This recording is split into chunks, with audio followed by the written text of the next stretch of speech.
Welcome. Hi, this is Carol from Skill Check, and I'm going to be talking today about, or maybe asking you this question. Are you emotionally disconnected from your customer sales and service? Well, I think that some people are. So let's talk about that. What is emotional intelligence and what does that mean for salespeople? It's sort of an organizational acumen, and it's basically whether includes knowledge of the systems, the people, the structures, the processes, and the work that you do. But when you think about all kinds of things that we do in self-storage, you're looking for that transparency in organizations. And do we do that very well? And are we transparent about our fees and all the other things we do? But employees can certainly improve by working on both that personal and the relational competence. And so let me tell you what some of those competencies are. And on the right side of the screen, you'll see just personally being more self-aware. So I think when you're thinking about whether you doing things in the morning or afternoon or when you're at the best, I guess do the things that are hardest when you are at your best. So that's sort of the self-awareness that I have. That's what I know, but knowledge of self, and do a self-assessment. I'm really good at certain things, and other things I am horrible about. And my kids remind me on a daily basis, pretty much, things that I am not very good at. Sometimes being diplomatic it falls in that range too. So, or not embarrassing my kids. So, but self-confidence, and that's another thing I probably don't lack a lot of. So I have an abundance of that. But the self-regulation, and this is where my kids might say, hey, you need to keep yourself a little more under control and don't tell people all kinds of things about, or that you're in the storage business and then it's a big conversation. So there does need to be an amount of emotional self-control and integrity. And I, every time, as a boss and, having a lot of storage properties, knowing and having integrity as a boss and a worker and working for other people as a consultant, I always want to watch, and have a high level of integrity in everything that I do.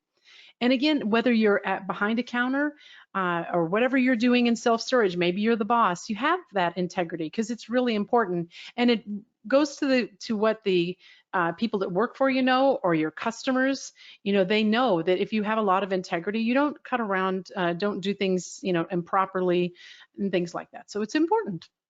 So having an achievement drive and the adaptability.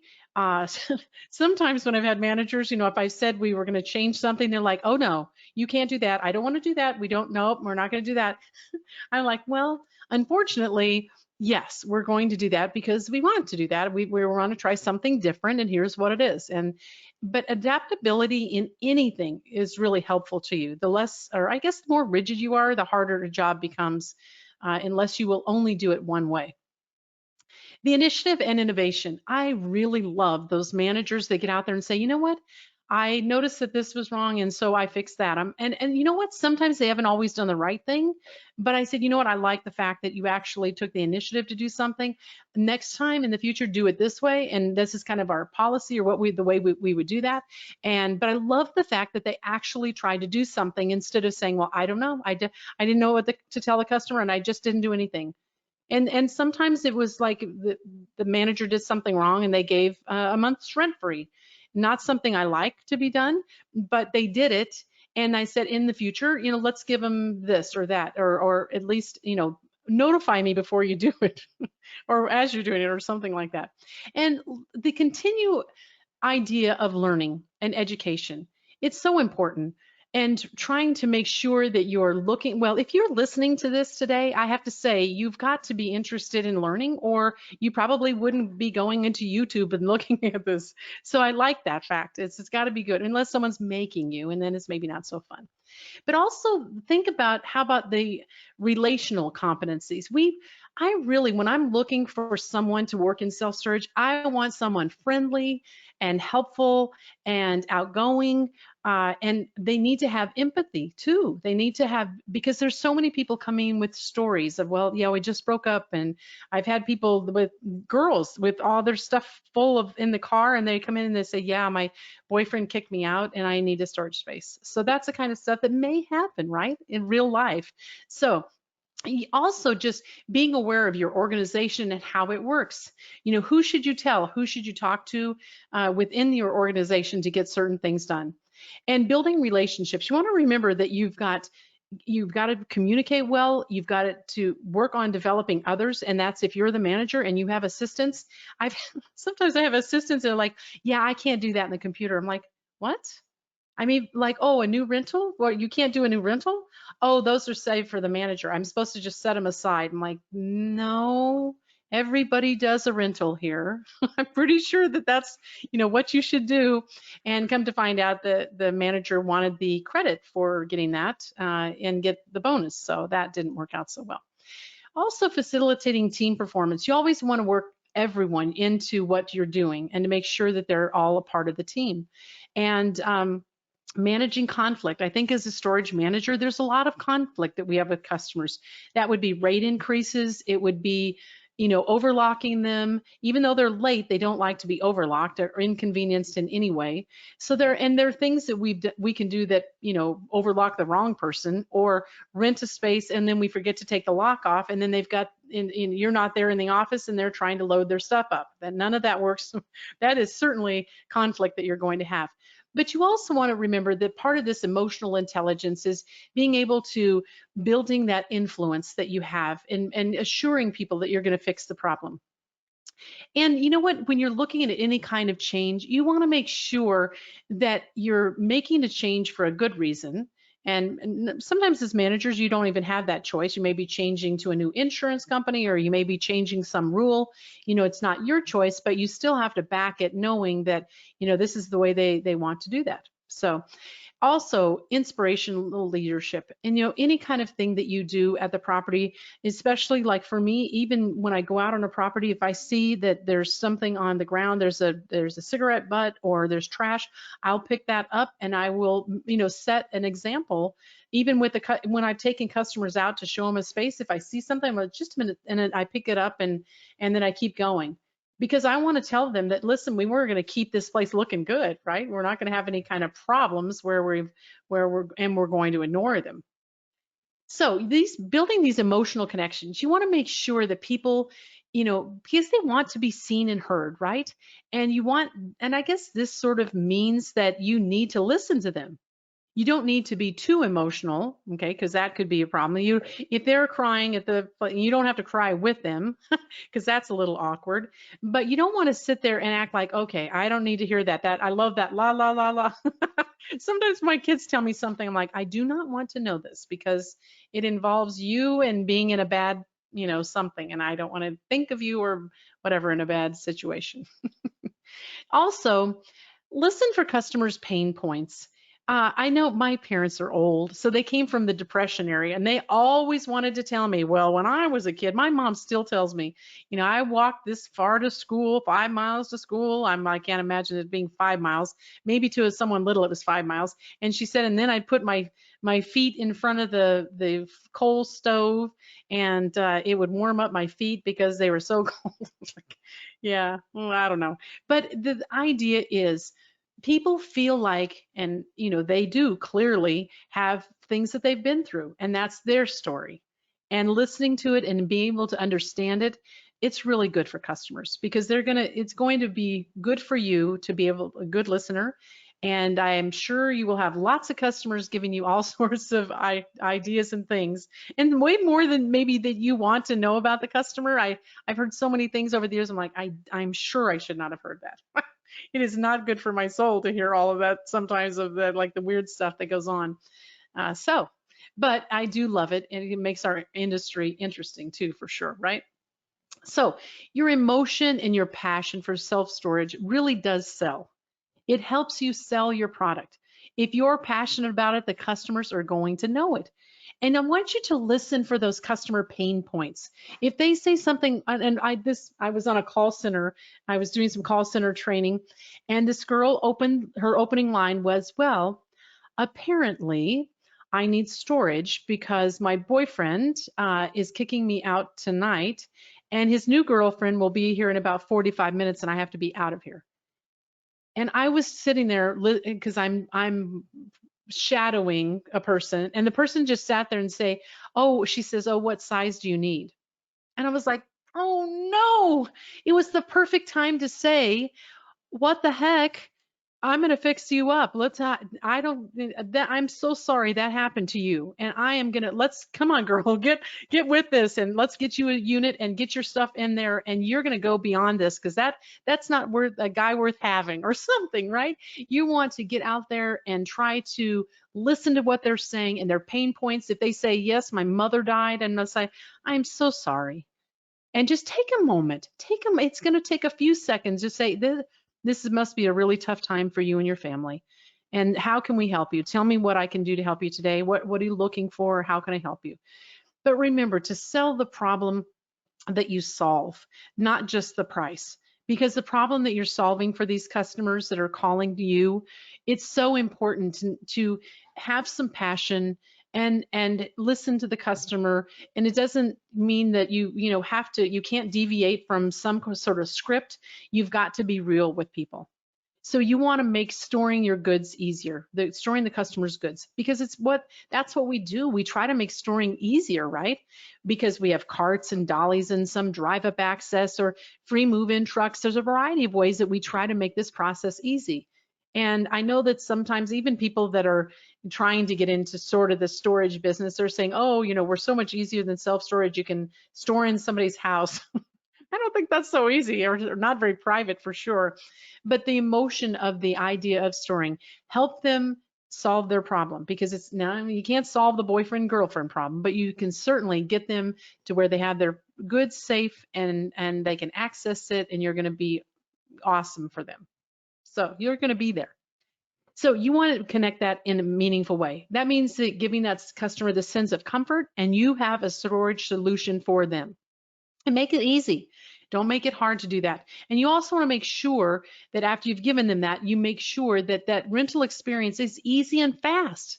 I know one lady was telling me that, well, she was saying, I can't do this in less time than an hour. It was an owner, and she was up in a Northern California store out just on the outskirts of Sacramento.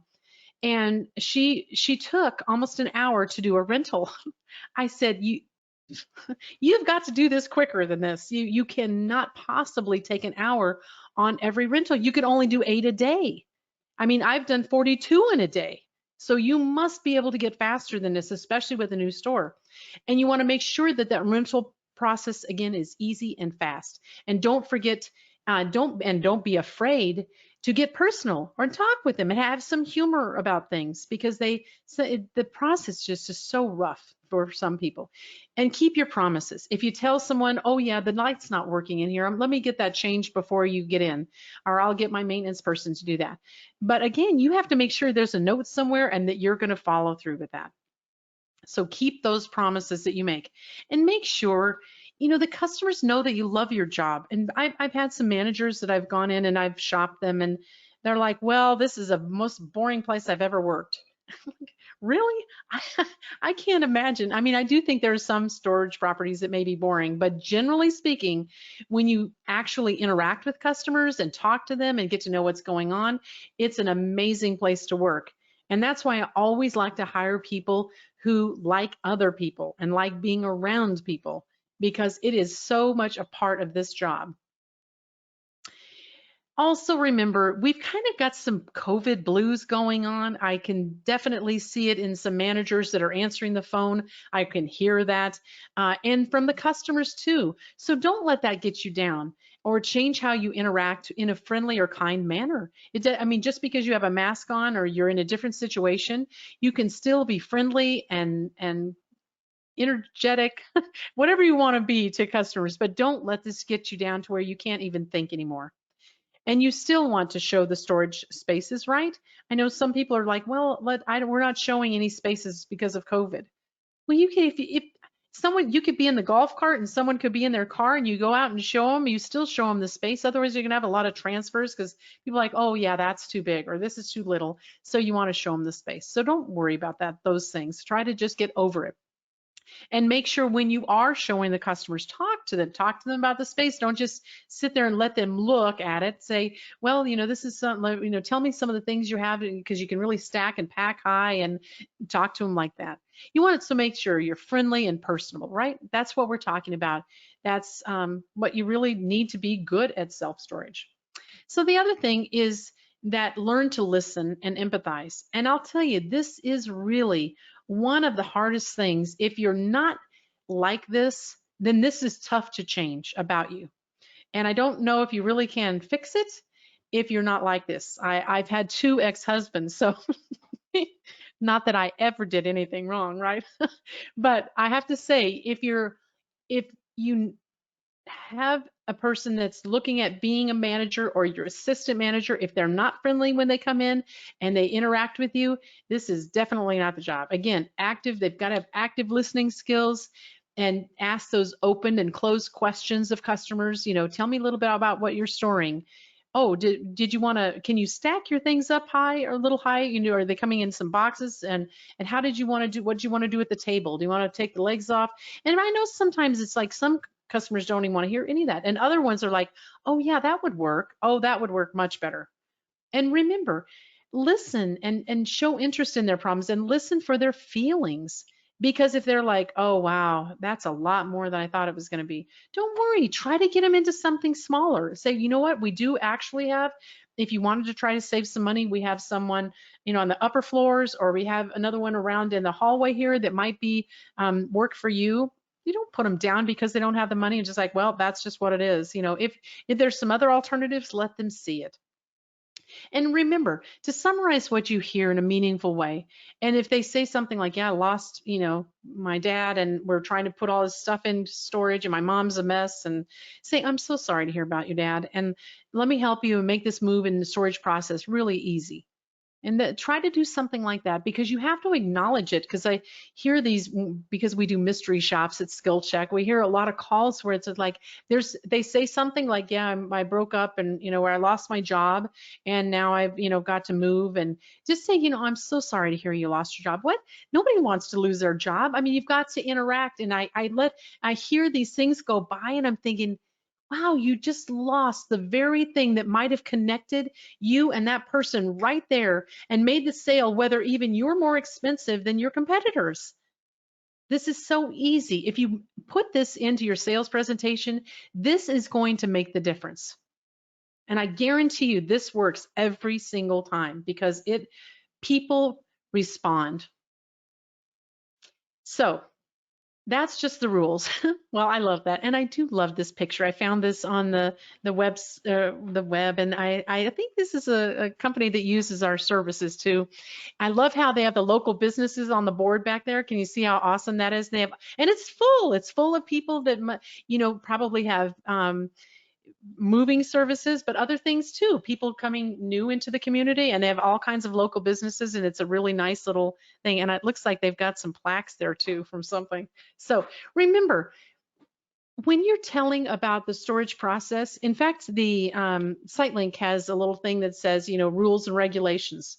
And I changed it to be a good neighbor. And I have that on here also. And I changed it to be a good neighbor. And then everything that says you can't, I said, please, put the trash in. If you bring your trash in, you take your trash out, or whatever it is. But remember, it's not that all of these should be no's, even though they are no's, but we have to say in a friendly manner, because you want to remember, no rent refunds. If you have to explain that, try to explain it. We rent on, some of you might be first of the month, and some of you may be anniversary dates. So you explain that. And no waiving rents or late fees. That's pretty common. No help moving people, because sometimes people will ask that. It's just, you don't say it's just the rules, to say, oh, unfortunately I can't, because, and you tell them, it's against the company policy, because people have gotten hurt before, and so it's just not a good thing for us to do. So hopefully you'll bring your help, bring your helpers.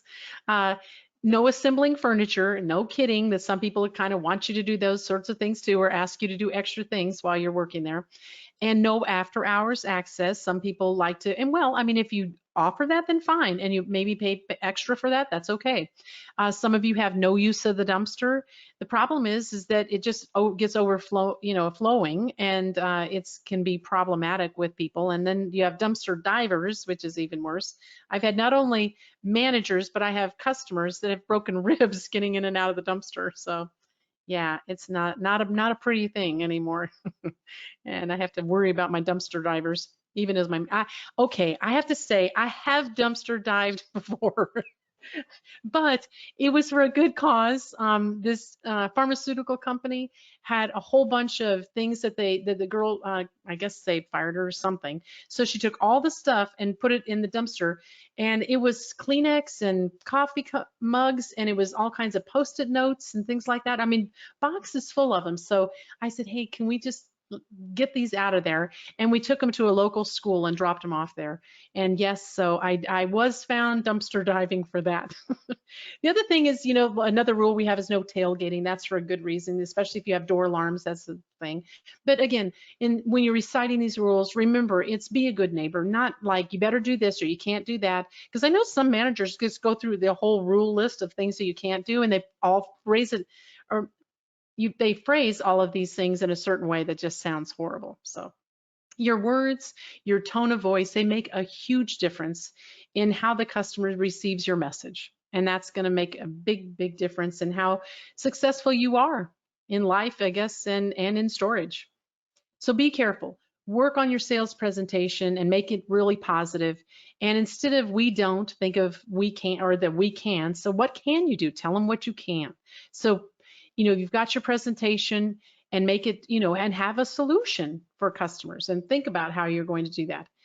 And inspect what you expect, because if you are out there and, without listening to your calls, I know we do the mystery shopping at Skill Check.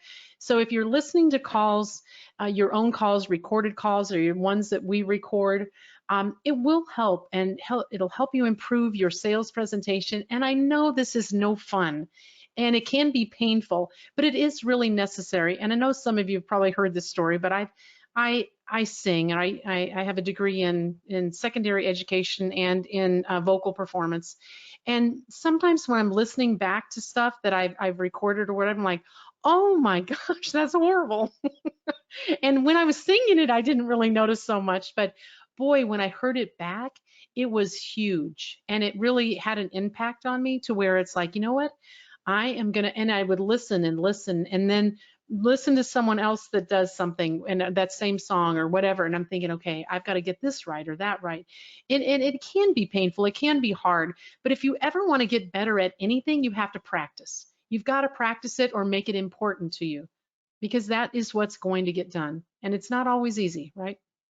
But it's important. It's important not only for your job, but for your life, and just to be happier. So the happier you are, the happier your customers will be, and the people that know you, and in life in general.